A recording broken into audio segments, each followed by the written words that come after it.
बच्चों, मैं वर्षा आप सभी का हिंदी कक्षा में स्वागत करती हूँ। आइए आज हम लोग आपको एक अच्छी बात बताते हैं। कहते हैं कि अच्छी आदतें हमारी वो दोस्त होती हैं, मित्र होती हैं जो हमें सही राह दिखाती हैं। इसीलिए हमें अपने अच्छी आदतों को अपना मित्र बना लेना चाहिए, क्योंकि हमारे जब अच्छे मित्र होते हैं तो हम उनके बिना रह नहीं पाते। वैसे ही हमें उन्हीं मित्रों की भांति हमें अच्छी आदतों को भी अपना मित्र बना लेना चाहिए। हर किसी के घर में अतिथि आते जाते रहते हैं। हमें अपने घर के अतिथियों का बहुत ही अच्छे से ख्याल रखना चाहिए और उनका आदर सत्कार करना चाहिए।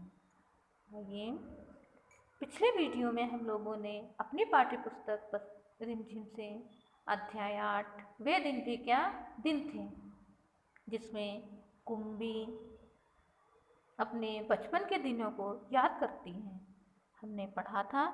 आज भी हमारा यह अध्याय थोड़ा अधूरा रह गया था। आज हम उसे पूरा करेंगे, पढ़ेंगे और समझेंगे। आप लोग अपने किताब से पेज नंबर 63 खोलिए। हमारे वे दिन भी क्या अच्छे दिन के दिन थे के लेखक हैं हाईजंग असीनो। आइए हम लोग आगे का पाठ पढ़ते हैं।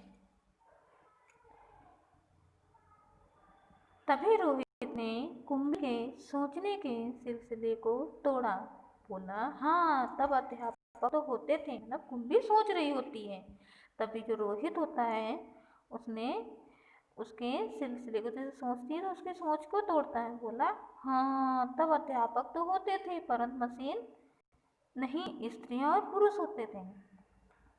अब वो हम यहाँ पे क्या हो रहा है कि जो 21वीं शताब्दी की बात हो रही है, ठीक है, हमारे भविष्य की बात हो रही है कि उस टाइम पे लोग कंप्यूटर से पढ़ेंगे। तो ये लोग एक पीछे के टाइम का जोड़ते हैं कि हम लोग यहाँ पे कंप्यूटर से पढ़ रहे हैं, कंप्यूटर हैं, हमें कंप्यूटर ही बातें बता रहे हैं। और मतलब वो 21वीं जो कुंभी है वो 21वीं शताब्दी का सोच के वो 19वीं शताब्दी के बारे में सोच रही है। वो कहती हैं तो उसका भ्रम तोड़ते हुए रोहित बोलता है कि हाँ, उस टाइम पे तो ये मशीनें हमें नहीं पढ़ाती थी। उस टाइम पे तो लोगों को स्त्रियां और पुरुष होते थे, अध्यापक और अध्यापिकाएं उनको पढ़ाते थे। क्या कहा, कहीं कोई स्त्री या पुरुष इतने सारे विषय हमें सिखा सकता है? तो कुंभी एकदम से उसे प्रश्न करती है, ऐसा कभी हो सकता है कि कोई इंसान हमें इतने सारे प्रश्न एकदम से सिखा ले? तो रोहित कहता है, क्यों नहीं, वह बच्चों को सारे सब विषय समझाते थे, गृह कार्य देते थे और प्रश्न भी पूछते थे। अध्यापक बच्चों के घर नहीं जाते थे, बल्कि बच्चे एक विशेष भवन में जाते थे, जिसे जो हमारे साथ में इस टाइम पे हो रहा है वो हमारे क्या कह लो आने वाली पीढ़ियों में ऐसा उनके साथ नहीं होगा। इसीलिए वो 21वीं शताब्दी में है और हम लोग 19वीं शताब्दी में। कुंभी का अगला प्रश्न था, तो क्या सब बच्चे एक समय में एक जैसी ही चीजें सीखते थे? तो रोहित कहता है, हाँ, एक आयु के बच्चे एक साथ बैठते थे, लेकिन माँ कहती है कि मशीनी अध्यापक हर बच्चे की समझ के अनुसार पढ़ाता है। फिर पुराने ज़माने में यह कैसे संभव होता था? जैसे कुंभी की माँ हमेशा कहती है कि जिस हिसाब से जो बच्चा होता है, जो कंप्यूटर है, वो मशीनें जो हैं, वो उस बच्चे को उसी प्रकार से समझाती हैं। लेकिन उस टाइम पे कैसे संभव हो जाता होगा कि ऐसा हो जाता होगा कि अध्यापक जो स्त्री पुरुष होते हैं वो कैसे समझाते होंगे?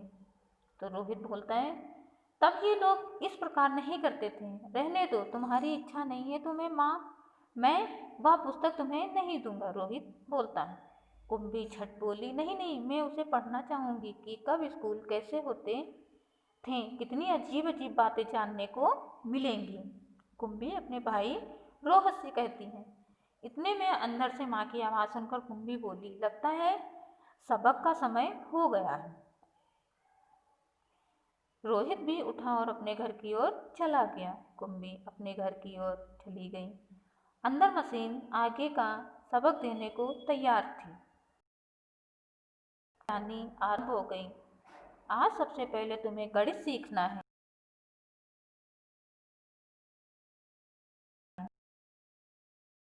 वैसे ही किया। वह पुराने स्कूल जहाँ एक ही आयु के सारे बच्चे हंसते खेलते स्कूल जाते होंगे और पढ़ाने वाले पुरुष और स्त्रियां होते होंगे।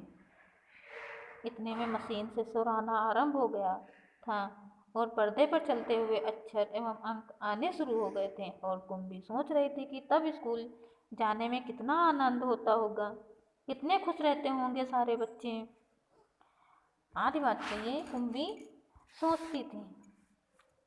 अच्छा बच्चों, आप लोग अपने सोचिए, अगर हम लोगों के भी साथ ऐसा होता, आप लोगों के भी साथ ऐसा होता, आप लोगों को सिर्फ घर में सीखने को मिलता है, स्कूल जाने को नहीं मिलता, तो आप लोगों को आनंद आता या तकलीफ होती?